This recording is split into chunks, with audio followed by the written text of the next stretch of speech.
Mga kabayan, kamusta po? Si Kamano po, inyong lingkod. Ay muli pong nagbabalik at magkukomento po sa inyo dito po sa Tambayan Makabayan. Sana po nasa maayos po kayong kalagayan at tayo po yung mag-umpisa na. Komentuhan po natin ito pong interview ng ating po mga banateros dito po sa ating mga soldiers o ex-marine. At talagang pinototohanan po nila na hindi lang po isang beses silang nagdi-deliver ng pera, maleta, nakasobre, nakabag, dito po sa tinatawag na pambansang asong ulol umano at sundalong kanin, mga kababayan, na talagang traidor at hudas sa ating bansa, sa ating bayan. Pakinggan po natin ang ating pong mga Marines at sila po ay mismo ang nagpatotoo. Ito po mga kababayan, umpisa na po natin. Meron pa po ba dito na naalala na pinag-deliveran ninyo na kayo mismo personal, nakita ninyo o alam ninyo na ito ay sa particular na tao na ito? Ako sir, nag-deliver po ako sa residence ni former Senator Trillanes. Sa bahay niya? Correct sir, 2 envelope. Nung dineliver mo kay Trillanes, siya ba ang tumanggap? Tao niya ba? Pagdating na namin doon sa bahay nila, si Mark Tickside na po yung pumunta doon sa loob ng bahay. Paano mo nalaman ng bahay ni Trillanes yun? Sir, 2 beses po ako nagpunta doon. At saka yung bodyguard niya ay nandoon, kabats ko din. Meron Yes, pa, sir. sir. Ako po, sir, kay dating Senator Trillanes, nakapag-deliver din po ako doon ng 2 beses sa residence niya. Maleta. Yung una po naming dineliver doon, sir, ay paper bag. Tapos, yung pangalawa po, 6 na malita yun. Kaya kung ano man po yung inaano niya sa TV, todo deny po, imposible naman siguro. Sir, experience ko rin po kay former Senator Trillanes. Itong 2025 po, nagdala kami ni Mark Tickside doon sa bahay niya dyan sa may Antipolo. Isang expandable paper bag po. So, regular din po pala itong pagdi-deliver kay Trillanes. Matindi talaga kasi nungalingan. Ano kalaki yung paper bag? Malaki. Malaki, hindi yung maliit. Ang sarap ng buhay ni Trillanes. Minsan nga, sir, napupunit pa eh. Napupunit pa sa bigat. Aba, malupit pala talaga ito si Trillanes Meron pa po ba dito na naalala na pinag-deliveran ninyo na kayo mismo personal, nakita ninyo o alam? Yan po mga kababayan, hindi lang po isang beses mga kababayan. May 6 na maleta, may mga paper bag, may mga sobre. Grabe po. At syempre po, ito po ang sinabi ng ating isang soldiers po natin. At syempre po, pinasinungalingan po ito ni Trillanes sa kanya mga interview. Pinasinungalingan po niya. Hindi po ba? Pakinggan po natin. Davao City Police na meron ako natanggap na $2 million or any amount galing kay saldi ko for ICC operations o kung ano man na dahilan. Hindi nangyari yan, hindi totoo yan. Sinungaling po talaga yan si Trillanes Bakit po? Paano po hindi sinungaling? Kasama ko po sa Magdalo. Napakasinungaling niya talaga. No?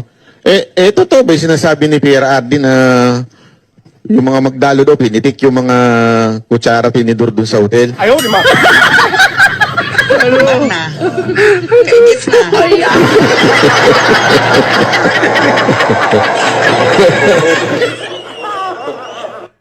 Yan po mga tabay. Pinasinungalingan po ni Trillanes na siya po ay tumatanggap ng pera para po sa sinasabing ICC. At syempre yung pagpapabagsak sa mga Duterte. Ano po sabi nung kanyang kabaro? Kasama niya sa Magdalo mismo. Yung mismo nagdi-deliver. Ubod daw po ng sinungaling. Napakasinungaling daw po. Ito po ang bansang asong ulol. Di umano. Kaya ito pong tao na ito, mga kababayan, ito pong tao na ito, si Trillanes, pag naging presidente po si Inday, ito pong tao na ito, sa dami po na nagpapatotoo ng mga Marines at mga ex-soldiers po natin, itong ex-Marine natin, ito po, sigurado po ito. Kulungan po ang bagsak nito. At kung may bitay po sa ating bansa, kung may bitay, baka mabitay pa, di umano, itong tao na to. Treason at napakarami pong kaso ang mangyayari po sa tao na ito. Napakarami pagtataksil, kasama korupsyon, pera ng taong bayan yan Hindi naman po siya halal ng bayan. Wala po siyang katungkulan sa gobyerno. Isa po siyang ordinaryong citizen ngayon. Ni mayor nga hindi nanalo yung tao na yan. Pero grabe po ang kinukuhang pera sa gobyerno dahil po siya ay gamit na gamit sa politika. At hindi lang po si Trillanes, alam naman po natin, malawak po. Malawak po ang sindikatong yan. At hindi lang naman si Trillanes ang involved dyan. Hindi ba? Nahandyan ang grupo ng mga makakaliwa. Nahandyan sila. Pinangalanan din po dyan si Dilima.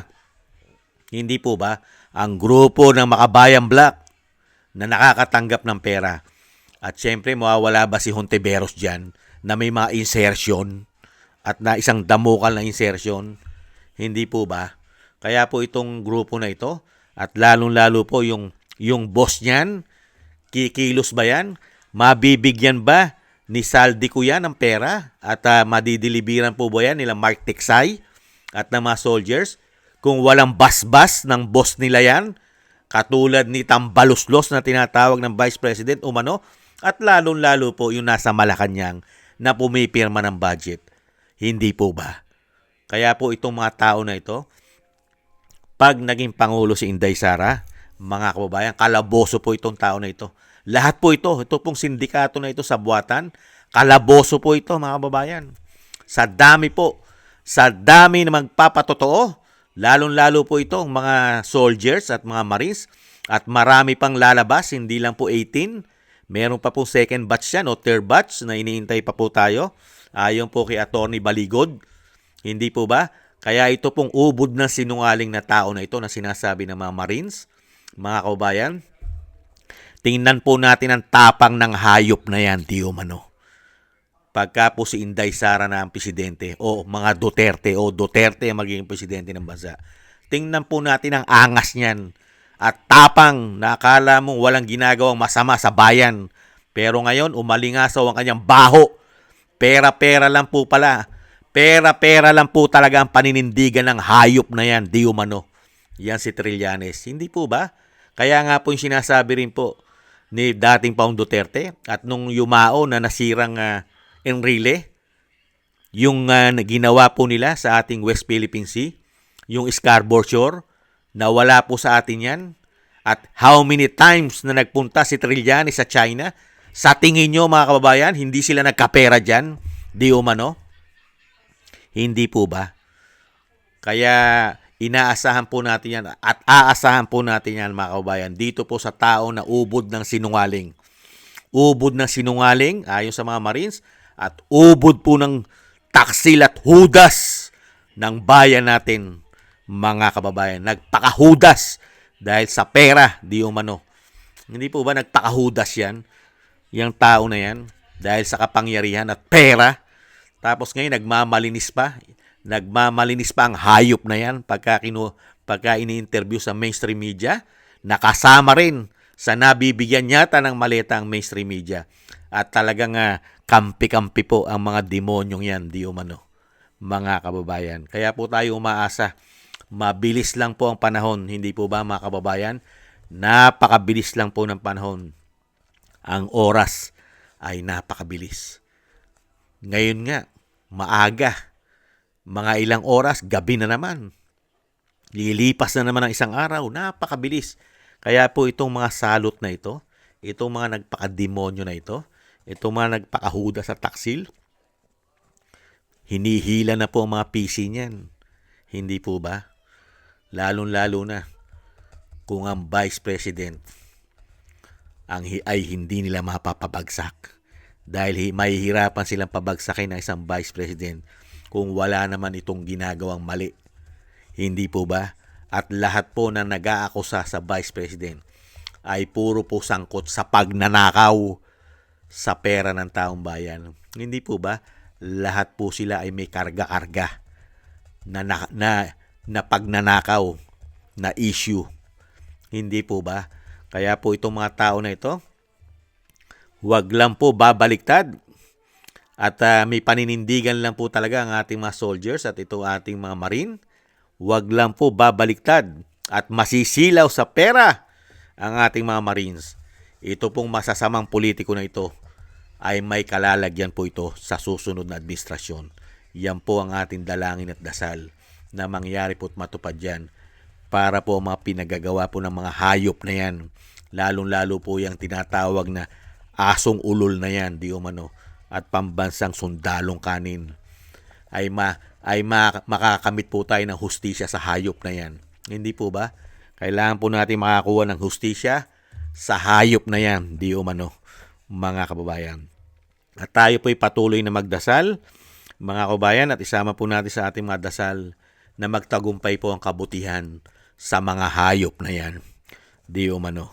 At syempre po, maingatan po ang ating mga soldiers at mga ex-marine, na maingatan po, at ang ating buong sambayan ay ganun din po, at ang pamilya Duterte, ang ating Vice President at ang dating Pangulo at ang kanila pong buong sambayanan, lahat po tayo maingatan sa kapahamakan at madugtungan pa po ang buhay at kalakasan ng dating Pangulo, at nang makita pa po niya ang mga mangyayaring katarungan na kanya pong dapat ay makita at makamit ng dating Pangulo, at syempre po ng daang-daang milyon na mga Pilipino na ninakawan ng mga hayop na yan, mga kababayan. Maraming salamat po sa inyo po mga dasal.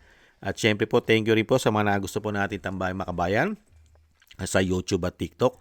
At ganun din po mga kababayan sa mga subscribers po natin. Thank you po at sa patuloy nagsusubscribe. Maraming salamat po. At ganun din po sa mga nagko-comment, like and share. Mabuhay po kayo. Thank you po. At maraming salamat po mga kababayan sa nakakagusto po ng ating syempre po tambayang makabayan at nagbibigay po ng mga tulong at biyaya. Syempre po, shoutout po sa inyo lahat. Maraming salamat po kay Jem Aris ng United Arab Emirates. Thank you po. Kay Nancy Lumampaw, kay Mila Yi, Tatay Nick ng Canada, Gay at Chena, si Balance Vision TV, Jesus Valdepena, Ani Jo, ako si Pilam, si Eric Hershaw ng Canada, Kingston ng Hong Kong, Jake Yahut ng Maisog, California, Gina Ray Solidides ng Berlin, Germany, Julieta Silona ng Sydney, Australia, Baby Roman at Ate Isa ng Cagayan, at Jovelyn Watanabe ng Japan. Maraming salamat po mga bayan, at ingat-ingat po kayo, lalo-lalo po sa inyo po mga paggawa. At God bless po sa inyong lahat.